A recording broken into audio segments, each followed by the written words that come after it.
I have a few notes here from when I watched the movie, and I'd just like to throw out some concepts to you. This notion of the industrial city separating humans from nature, and how the third generation city, or a ruined city, integrates nature back into the urban fabric. And if you could just kind of discuss that notion and what that means to you. Cheryl, do you want to start? I would say the industrial city obviously is, if you really look back, the idea that we started using machines as a way to create things faster, efficiently, without the touch of the human hands. So if we can go back at things as, example, when you change from just doing hands-on farming to actually having a tractor, you know, that's a shift that happens, and we kind of embrace those machines up to a point where you need the machine to do something, or sometimes you rely so much on the machines that you lose sense of the reality of just nature and just living with the earth. Third generation would be when the building starts to let nature take over a bit. So if you see a ruined building, might have a crack and a flower or a plant might be growing out of it.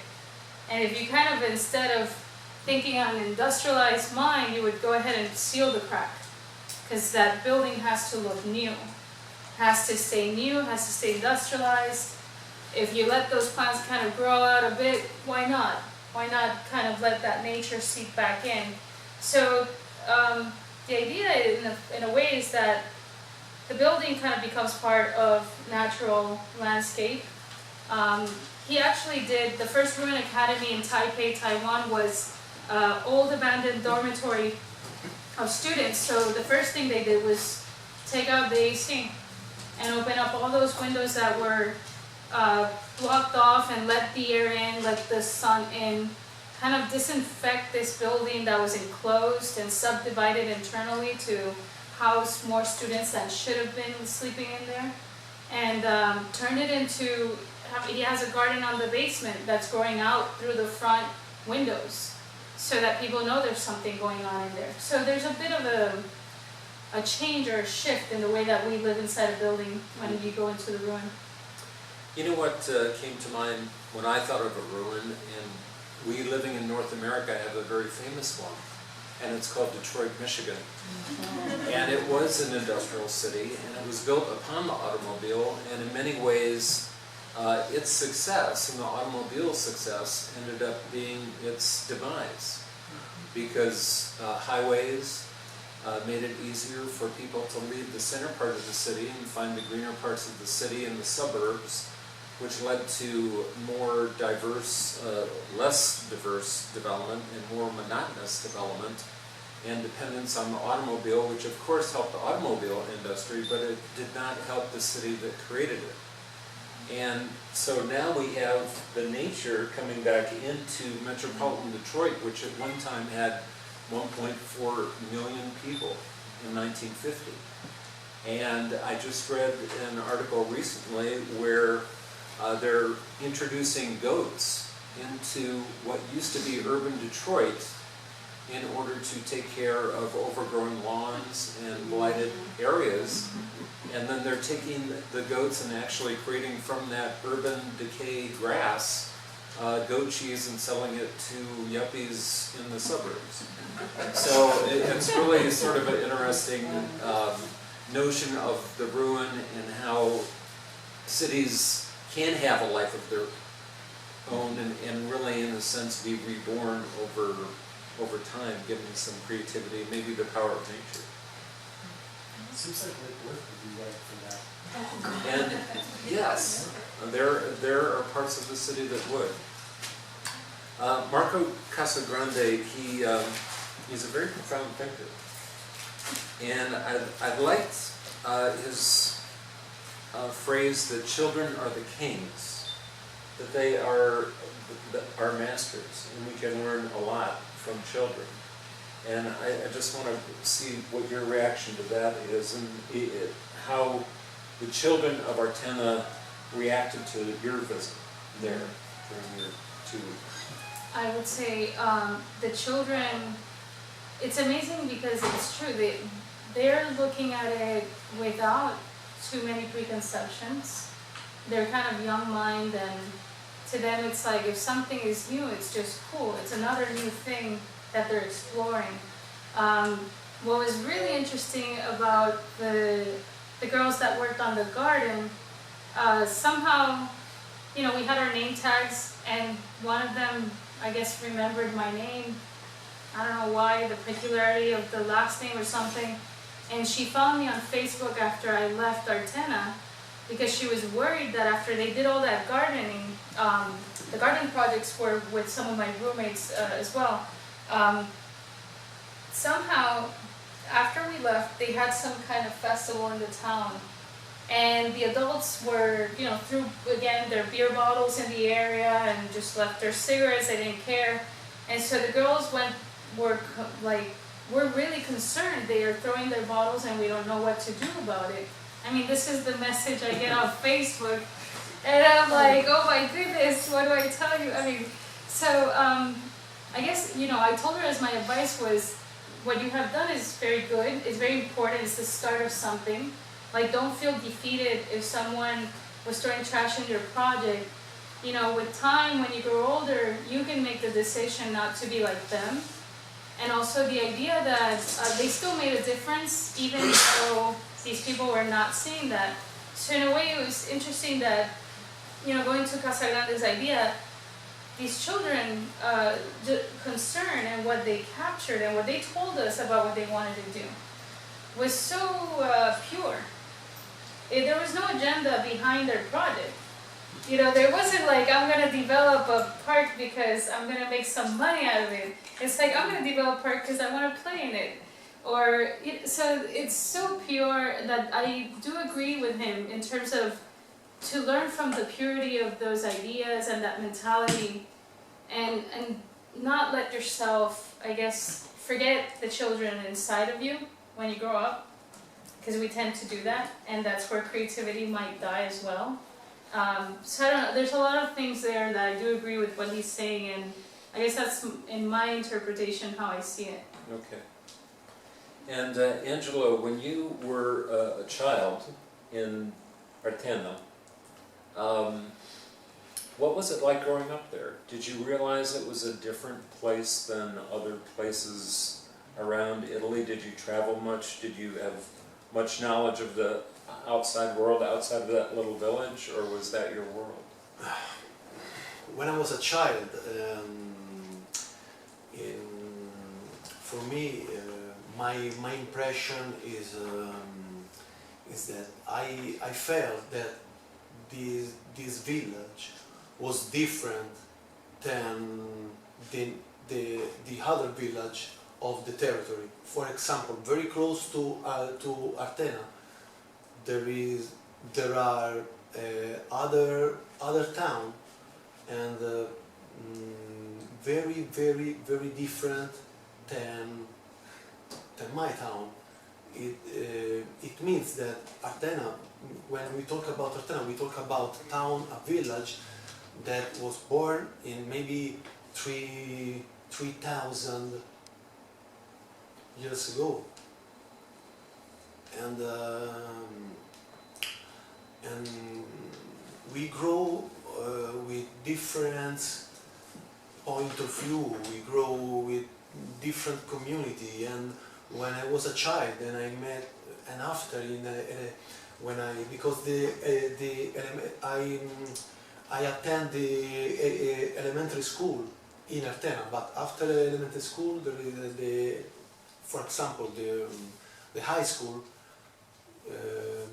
There isn't the high school in Artena, and when I met my other guys in I think there was a big difference, my ideals and their ideals, and I think that Artena, my village, build me and make what I am now. Absolutely. Okay. Well, you answered my next question. It's almost, Artena has its own identity, but its identity rubbed off on you, it sounded like. And I want to, sorry, but I want to add another things for the last question, Sure. for the first question. During my study in university and in Rome, I have a degree in restoration and conservation of historical heritage in Rome. And when I attend the university in Rome, La Sapienza, and for every exams, and my classmate, for example, bring different topics about Rome, Colosseum, Domus Aurea, and it was very strange because the professor didn't know Artena, and I found for every different exam different topics of Artena. And I think it was very, very, very weird because there's a little town and you can find this different topic for each exam. This is another typical characteristic of this little town, and it's like a mirror. The little village, the little Italian village, is a little mirror of a country called Italy. The micro of the macro. Exactly. Yeah. Cheryl, when we were meeting before and setting up this, we talked about the prevalence of the matriarchal society in Artena versus a neighboring community that was much more patriarchal. Yes. Can you talk about that dynamic and what differences there were because of that? Yes, it was interesting. During the summer in July, we did the project in Artena, and when you're walking the streets to find people to speak to, we kept bumping into grandmothers or nonas. We didn't really see where the grandfathers were. And so there was a very, Artena is historically, and correct me if I'm wrong, the men, I mean the grandfathers today were the men that were working in the quarry, because there's like a quarry next to Artena, so it was a big miners' town, and mining for the rock, and to be able to build things. So somehow it seemed like in the society, the men are used to wake up in the morning and go to outside of the town. Even now as older men, they gather outside of the main village and spend the whole day there, maybe come back for lunch, and then go back out and hang out with the buddies and come home for dinner. And so you really find all these grandmothers by themselves in this village. I mean, that was like the spirit of the space. We went back in October. I went with Beju as they're about to do a project in a neighboring city called Segni. And when we started doing the same process of talking to the people on the ground, all we could find were grandfathers. And we're like, where are the grandfathers? Sounds like the two need to get together. Maybe. I don't know if Angelo here would agree with that. But it was interesting because these neighboring towns are also like in competition about who's more important, or who has the best bread, or who has the best this. And what was interesting in Segni was that, yeah, we just kept in the main plaza meeting with the patriarch side of the city, and we never found these mothers or grandmothers. And so the stories are very different. Actually, the project in Artena is about making bread. The project in Segni ended up being this kind of totem pole with symbolism that was very strong about their identity. I mean, it was just a very, very strong, like, man project, or, you know, in that sense. And then the other one is more like a soft cooking project. And it kind of shows the voice of the people we're speaking with. Interesting. And the distance between these two places, and how is the transportation between them? I think it's about, what, 15, 20 minutes away by car? Not 15 even, minutes, 15 yeah. minutes Very, away, very but close. it's very close. There is a valley that Angelo here calls the Death Valley. In the middle of it, it's called Efero. It's the industrial city. And so these two are these mountain towns. And each one has their festivals, each one's different. So really when we went to Seni, again, we were in there for about 5 days. And when we're in our projects, it's kind of like they just leave us there and we work for 5 days straight. And we never really went in and out. We just stay where we are and breathe the project. Well, and the geography apparently has created different dialects, and we saw that in the bread making with the Madhya versus the Maestra, Mastra. And that's typical too with just between these two towns, even though they are so close together, there are different dialects. At this point, let's open it up to questions and see what our audience has to say. Yes? I wanted to ask Angela whether the fact that Partena is just a little further out from Rome than the cities that are become more like bedroom, commuting range towns and cities, whether that made a difference in the way it developed, or it's a little bit more isolated from the big city. What would you say about that?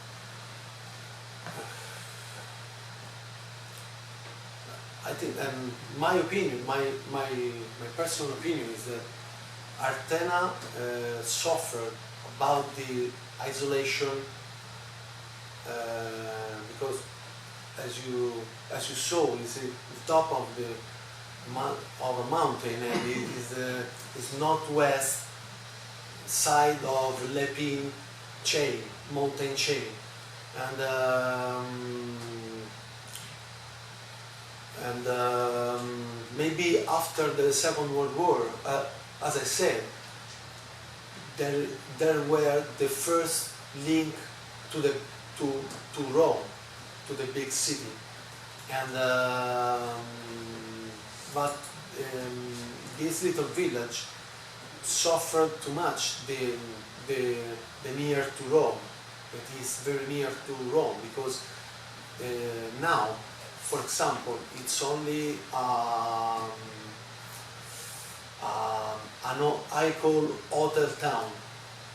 It's only an hotel town, and it's very. I think it's very, very dangerous because he lost a big part of the communities, and I think that the communities is the real heart of the town.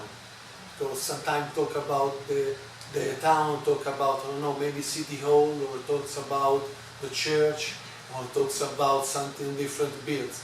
But I think, as I said in the slideshow, that the communities is the real heart of the town. Anyone else? Question?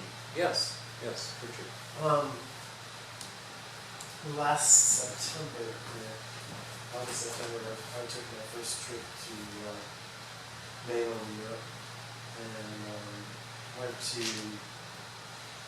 Athens and a couple of Greek islands. And on the island of Rhodes, there was a town called Lindos that also was narrow enough. The streets were so narrow that like cars couldn't fit. Now, there were no boroughs. But people walked up and down, and it was a commercial, I guess, tourist. It seemed touristy to me. Not heavily, but it's Greek islands. So,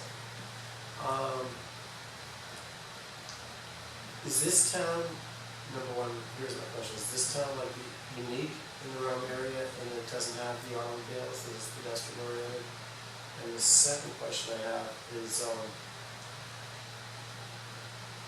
Do you have any visions of like when you come here to visit Lake Worth and South Florida of like transforming some of the cities to more of a pedestrian landscape, like streets with no cars?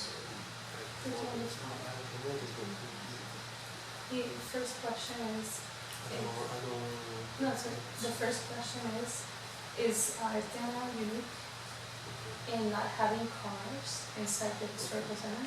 And the second is do you have any vision for Lake Worth or South Florida in transforming? Sorry, because I have the For sure. the I just speak too loud. in my back and I don't hear the person. And yeah, it's maybe with Cheryl we talk about that maybe every night, and I think that it's not easy to find a solution but it's easy for having a view. People that works in like me and Sherry, that we work in Artena. I raised in Artena, and I think that I have a different point of view of people that lives every day in a car. Every day in a car. Do everything in a car. Eat in the car. They have everything. If you want a beer, you can open some beer, everything in your car. For me, it's incredible. People, I know, I meet people that talk with that. In Italy, it's incredible. You can talk. I met a policeman that used their phone. Here, it's incredible. Yeah, I mean, here because you have only automatic change. No? You don't need the right hand. With one hand, you can do everything. In Italy, we have only manual change. And then when you start talking, it becomes very complicated. When you start talking, it can be a problem. And but for example, here people pass their life with their cars, because also the landscape is different, and the length of the journey of your trip it's more than Italy. But I think that we can find a solution. For example,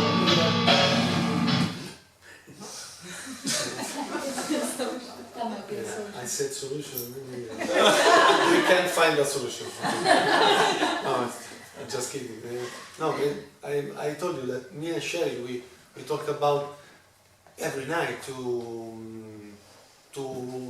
have a vision about that, and I think it's easier than in Italy. You know why? Why in Italy all the landscape it's made by steep street. Here, for example, I go in school with my bicycle every day. Every day,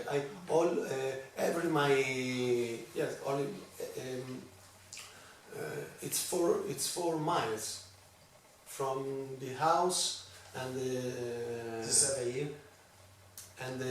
no, it's 4 miles. It's a different school. It's 4 miles from the house, from the school, 4 miles. Okay. And when I told that